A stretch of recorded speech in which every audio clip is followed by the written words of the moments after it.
Thanks for tuning in. It's time to make history. The Randy Rhoads Les Paul.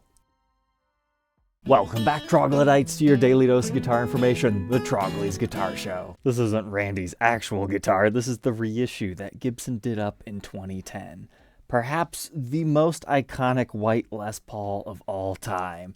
This has been long awaited, so let's get into it. Randy Rhoads, if you're not familiar, was a fantastic guitarist who was taken from us way too early due to a plane crash. You might have known him from his early works with Quiet Riot, or perhaps with his short time with Ozzy Osbourne. If you like the song Crazy Train or Mr. Crowley, yeah, that's Randy playing on that. He is a legend known for many guitars, including some Jacksons, but as far as his Les Pauls go, he is known for a white one. So much, in fact, whenever anybody says, hey, I want a white Les Paul, usually they will cite him for being the reason why they wanted it. But what's really cool about his is it's a circa 1974 Les Paul custom. So it's going to have some quirky specs that they had to reissue here, but that was also the first full year of production for a white Les Paul. Now, they had white SGs and things before that, but you got to remember, the Les Paul body shape actually disappears throughout most of the 60s and doesn't come back until 68. But just slightly before the 20th anniversary run, they introduced the white finish on this model, and the rest is history. So needless to say, his original white custom is special in and of itself. But let's talk about what makes a 74 a 74. They'll have a 3-piece maple top. Now, we cannot see it on this one, and yes, I did go ahead and look in the light to see if anything's showing through, but nah, they did a good job. But I did look up the official spec sheet, and it is labeled as a 3-piece top, and it's also labeled as a pancake body. So if you ever look at the specs and see, why is there a maple center stripe in the body? What are they talking about there? Here's what an original one looks like. In order to get the proper thickness, they just put 2 smaller slabs of mahogany together with a small maple laminating layer. This is also right before the switch into a maple neck, so it's a 3-piece mahogany neck with a honkin' volute. And most 74s from this era will actually have Kluson waffleback style tuners. However, his were replaced with later Schaller made ones, which was very common for people to do. But looking at the existing holes, his might have been custom ordered with Grover style tuners because it does not have the top screw that you would associate with the wafflebacks. So that's something I learned. And Gibson's logo has changed over the years, but they did a decent job recreating something similar, that 70s style. But an original 70s Les Paul custom from this era would have T-top pickups. I learned something while researching this guitar. My favorite Gibson Custom Shop pickup that you cannot purchase separately was actually birthed for this exact run. These are known as Super 74 humbuckers. We'll dive a little bit more into that over on the Workbench, but to my ears, it's one of the nicest sounding pickup sets. So to know that they started in 2010 for the Randy model just makes me love them even more now. Randy's personal modifications included golden speed knobs, a custom engraved pick guard with his name, and of course the ever iconic brass poker chip and switch tip, on top of the utilization of Schaller strap locks and matching brass back plates. That is the full Randy outfit. But despite his passing in 1982, it took all the way until the year 2010 for Gibson to do a limited run of his guitar. Now, whether or not they actually had his original to base these off of, I'm not entirely sure. Sometimes I see people talk about that on old guitar forums, but looking through the spec sheets, I don't see any necessary claims to that. Honestly, I don't even know where the original one is. I'm hoping it's still somewhere with his family. Here's a photo of his mom, Dolores, with the guitar back in the 90s. You can also see her holding his very iconic Jackson. But this was a limited production run of 300 guitars, but they were finished slightly differently. The one we're documenting today is the highest end version that had the aging job complete. Now, usually it's age signed, but obvious reasons we can't have Randy sign it, but it would have been cool to have Dolores sign them. These had an MSRP of $9,880, which was absolutely bonkers for 2010. But then they also had 200 done up in a VOS. VOS stands for Vintage Original Spec, at least in that time period. I know there is a current effort to rebrand that into something that makes more sense, but those were about $3,000 cheaper at $7,056 MSRP. And remember, that's MSRP. Usually the street price was quite lower. I couldn't find anything exact. Now in 2025 money, you're probably like, yes, I want one now. Where can I buy it for 10 grand? Yeah, sorry. Anymore, the aged ones are very rare collector's items. People aren't looking to sell them, and when they do, they're generally asking above $20,000. The reason why we're documenting this one is my good friend over in Australia who gifted me this wanted it. So we made use of my forwarding service to get it down to him. So if you're just an average guy and this is way out of reach, here's what I would suggest. You can just get a vintage original. In my opinion, the 74 reissue customs out of the custom shop are actually better guitars when it comes to modern playability. They've got taller fret wire and a neck profile that'll make more people happy, but at this point in time, $10,000 would be a lot of money to pay for a really nice, clean white one. But if you don't necessarily have to have an early 70s exactly like Randy's, there's been white customs made ever since that point. So late 70s into the 80s, even the 90s, you can find a white custom, usually between $35,000 to $7,000, and then make all the modifications from there. But if you're like, nah, I want the 74 reissue custom, they did continue to make them, and this is actually pretty cool to see this side by side. This was a 2018 run of 74 reissue customs that the custom shop also aged. Now, obviously, the aging on this one is a little bit different from the true Randy Rhoads, but it's pretty close and similar. This is a really cool guitar. You can check out the full review and demo over here, but it's got all the specs as far as the tuners. We just don't have the additional tuner holes under there, but you could easily add them, but you still have the volute and all that other good stuff. Just gotta swap out some plastics and do some engraving. You can also find non-aged 74 reissues, sometimes for around $5,000-ish, so that could be another great option for someone. So we understand the lore and the pricing and why people might want these, but what else did they come with at those prices? Honestly, it's just a regular Gibson Custom Shop case. The only thing that's special about it is you have a Randy Rhoads signature, screen printed or something similar to the outside of the case. And in 2010, we had the small booklet, so it should all fit in here. Sure enough, here's our COA. This is about double the thickness of usual. That's cool. And it does feel like it might actually be real leather. But we've got Randy's signature. Then we have that usual iconic Randy photo with his custom. Then here's what that age signed COA looks like. We're documenting number 28 today. They really went crazy on this COA. It's kind of hard to see, but the Randy Rhoads is actually done up in a silver metallic. That really catches your attention as it hits the light. And yeah, now that I've had this open for a little bit, that is definitely real leather. I can smell it. Here's our pre-packed checklist and warranty information card. The world's finest guitars. And they also gave you your Schaller counterparts and a case key. No fancy straps or any other memorabilia. But hey, that's okay. But to appreciate this guitar even further, let's go ahead and throw it onto the workbench to take an individual look at its parts and specs before we plug it in and hear how it sounds.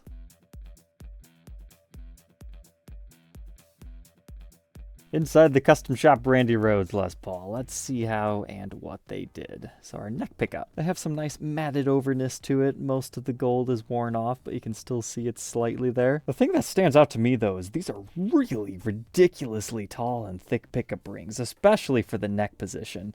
I wonder if that's something that Randy had on his guitar. But as anticipated, the birth of the Super 74. October 12th, 2016, wound by Fanseri. Our bridge pickup has more of the same going on, but this has the exact same branding on it. But in removing the neck pickup, I was immediately disappointed. Come on, Gibson, where's our transitional neck tenon? I thought for sure they were going to have that. Here's what a real 74-75's neck tenon looks like. It's essentially a short neck that's routed for a long neck within the body, but the tenon is ever so slightly longer than a short neck. So to see this not get recreated here was very sad. And when it comes to pancake bodies, most people misunderstand them. We already talked about the visible side layer, but a lot of people don't realize there's another one right before the maple top joins onto the mahogany body. This does not have that. I did get excited at first though, because I thought, oh my goodness, is it there? But nah, I think that's just the regular maple top joint onto the mahogany body. There's not another layer there. So if you want the 100% same way Randy's is built, technically you have to go vintage. But again, 74 reissue customs are just fantastic guitars. But here's our bridge pickup cavity. Again, no additional markings. Honestly, pretty bare in here. I was hoping we'd find something groundbreaking. But we can see our M69 rings. And as far as our pickup readings in the circuit, 7.23k ohms in the bridge, 726 in the neck, and the middle just for fun, 362. So if I remember correctly, these are essentially just underwound custom buckers utilizing Alnico 3 magnets. But I just think they sound so phenomenal because they're made to replicate a pickup that has aged a little bit. It doesn't have all the powers of the magnets, and they sound sweet to my ears. years. But now, bridge and tailpiece, learn something new here. It is a post-mounted ABR1, but it has a double set of thumb wheels. Now the purpose of that is to have one all the way down flush to the body, kind of acting like an anchoring point. It prevents post lean. So if we can believe Gibson had access to his, that's something you might want to consider putting on your own replica. And also, if you can look past all your aged weirdness, he must have 2 replaced saddles on his own personal bridge, because the D and high E string actually have a black screw. That is not just aging. We can confirm that looking at the bottom side right here. So something else to make your replica a little bit more accurate. And also keep in mind, this is a non-retainer wire version, which I'm pretty sure 74 actually has the wire version. So maybe his was replaced, but this one's ABR1 branded with our regular aged gold lightweight aluminum tailpiece. Here's an up-close look at our brass parts. Rhythm treble poker chip, it is still engraved, and our really cool switch tip here. This actually has a decent weight to it. I don't really think this is worth doing, but 0.2 ounces, which might not sound like a lot, but it feels like a fishing lure weight. Just a bit more heft. I'm really surprised he didn't go for the brass nut if he's got brass everything else.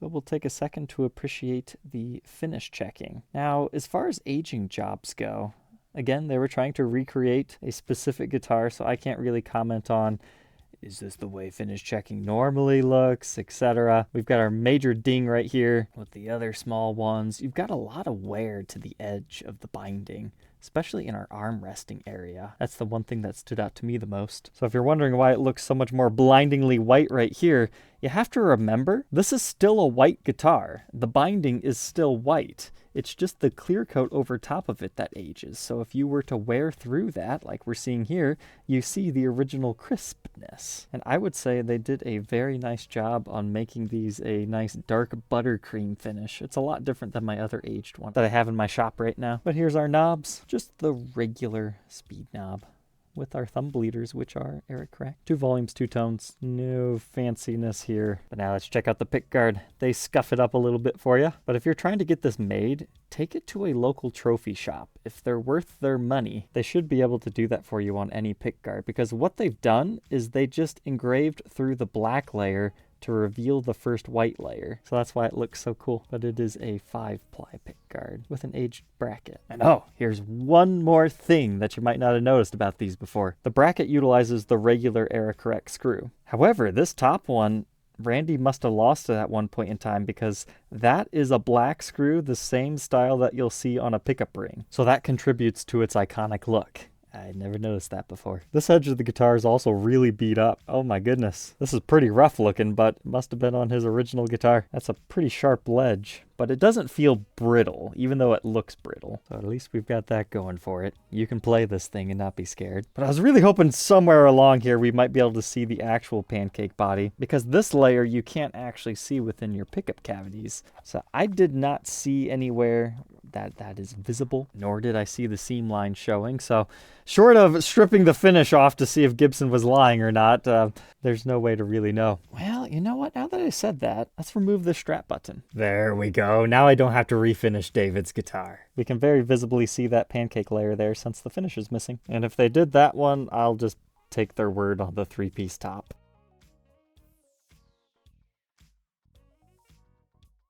But moving on from our body, we've got our neck. It's a 3-piece mahogany. Then we have our regular ebony fretboard here. It's a 24 3/4-inch scale length with a 12-inch fretboard radius. You've got your nice real mother of pearl inlays. They spec these out with medium jumbo style frets. That's taller than the originals, but that might have just been a modern playability type thing. As far as our nut width, 1.69 inches, increasing to 2.08 at the 12th. We've got a 0.81 first fret neck depth, 0.95 by the 12th. They called it a Rhoades spec small D-shaped neck. I would say, now that I have this on the workbench and I'm feeling it, it feels fairly accurate to an early 70s Les Paul Custom.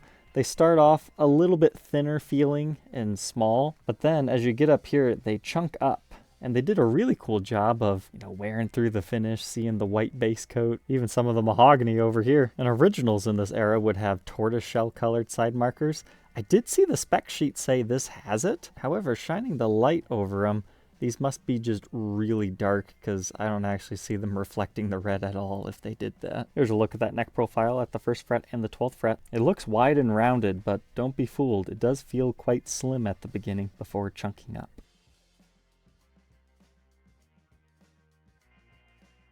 Now we can move on to the face of our headstock. Looks like our truss rod is in good shape, all covered over in black. There's another thing I learned about the Rhoades Custom. He must have had to have replaced his cover at some point in time. Now it is still indeed 3-ply, black, white, black, but it doesn't have the beveled edges, so it looks a little bit cheaper, I guess you could say. But it has no Les Paul custom engraving on it. But here's the logo Gibson puts on for the 70s style Gibsons. Is it exact to a 74? Nah, but it's flavored enough. And here we can see our Schaller style tips.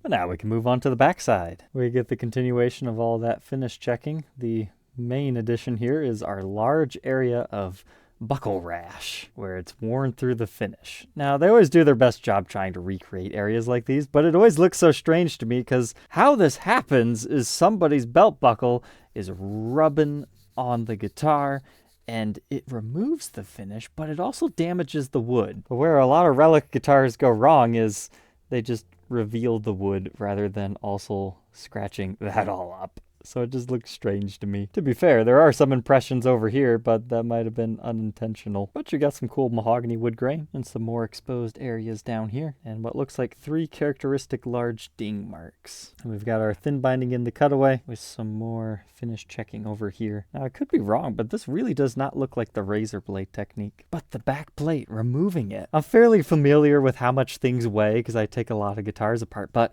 I was not prepared for this. That is chunky. There's a Rock or Not episode of a solid brass Ibanez guitar that we talked about once for the NAMM show. Now I can definitely understand why that thing weighed like 78 pounds.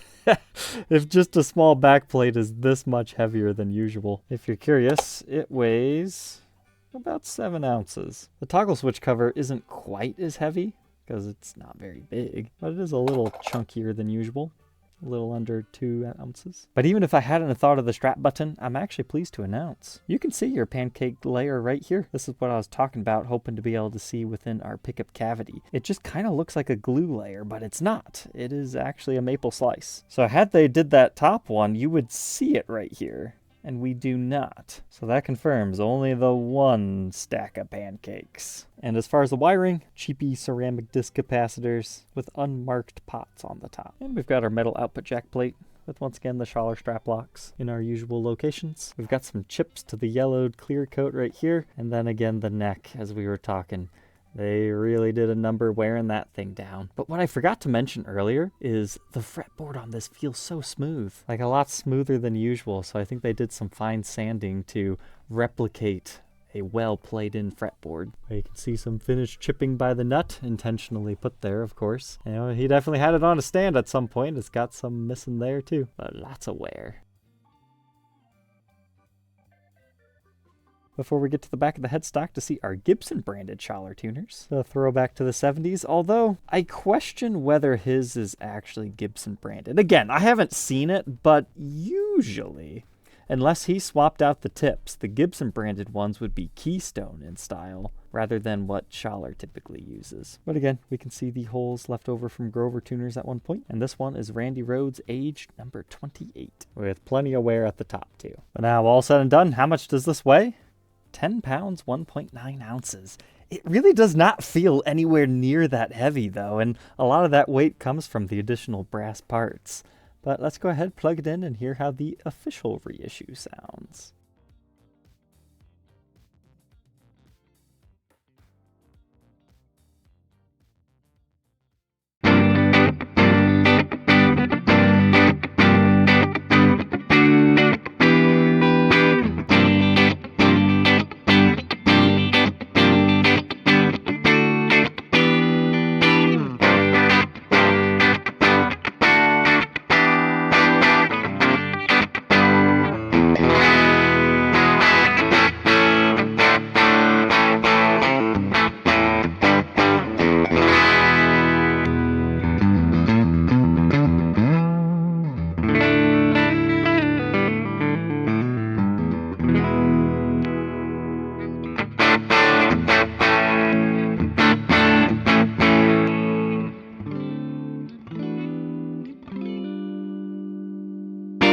Hopefully that gives you an idea of the versatility of the Super 74 pickups. I love the way they play together, nice and chimey.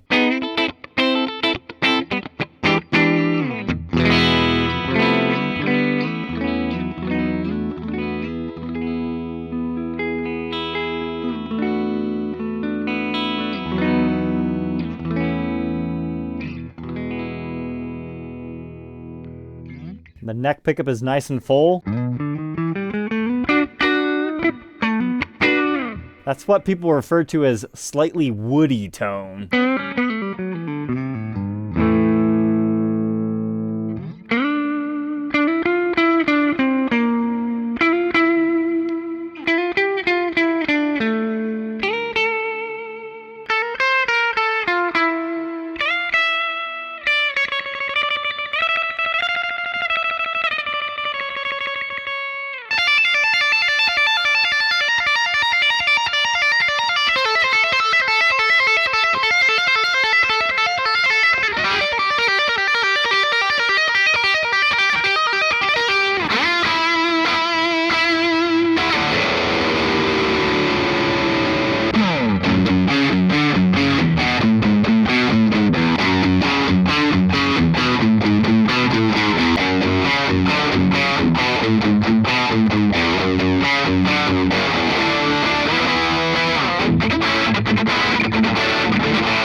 Where's our dirty tones? Nice and crunchy.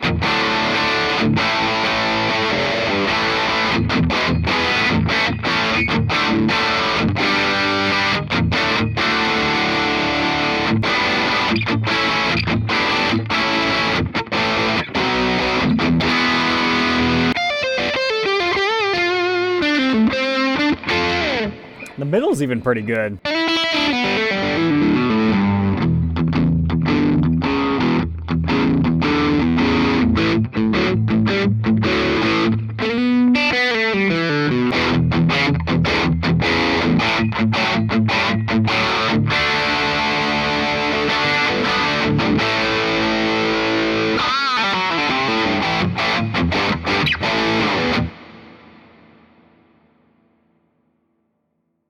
So there we go, the Randy Rhoads Les Paul Custom Shop Aged reissue. We finally got to do it. I was excited when David said, hey, let's do this. Because people have been wanting me to document the real thing, and I was curious, just how much better could it be from the regular 74 reissues? As a guy who's had both, I hate to say it, but a regular 74 reissue is just as good as this. This just has all the little fancy nitpicky detailed appointments correct, and it does have a slightly more accurate finish, as it's a way different hue. So if you're a collector, go for this because they are very highly sought after guitars. Randy will remain relevant for a very long time. But if you're just a player, obviously there's a lot of different things, but if you want to get as close as you can and you have a custom shop budget, one of these 74 reissues is equally as good. But not quite on the same level as collectible as this, because again, it's the first time they made the Super 74 pickups, and I'm begging and pleading, Gibson, you need to use them in more models. They're the best pickups you make, in my opinion. Now, as far as the playability of this one, we already know the tones are awesome. I didn't even mess around with our volumes or tone controls because I was having so much fun. But personally, I would suggest a setup on this, because look, your tailpiece is completely decked. and I did notice that the bridge is slightly collapsed, but I didn't want to mess with that because sometimes that's how these artist signatures are. Like if they did have the guitar, they might have noted that, hey, tailpiece needs to be decked. So because of that, the strings felt a little bit stiffer, but that is slightly adjustable, and some people might actually prefer a stiffer feeling. It just depends how much skill you have. I'm not the greatest guitar player in the world, but Randy's songs sound awesome no matter who's trying to play them. But thank you, David, for sharing your new guitar with everybody and trusting me to forward it to you. And I hope you guys enjoyed taking a up-close look at the real deal. But just in case you didn't get enough, we're actually going to end tonight's episode with just a really nice up-close look at everything in case you want to take your regular Les Paul Custom that's white and take it to the 9th degree.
All right, Troglodytes, we'll catch you tomorrow on the next one. Take care.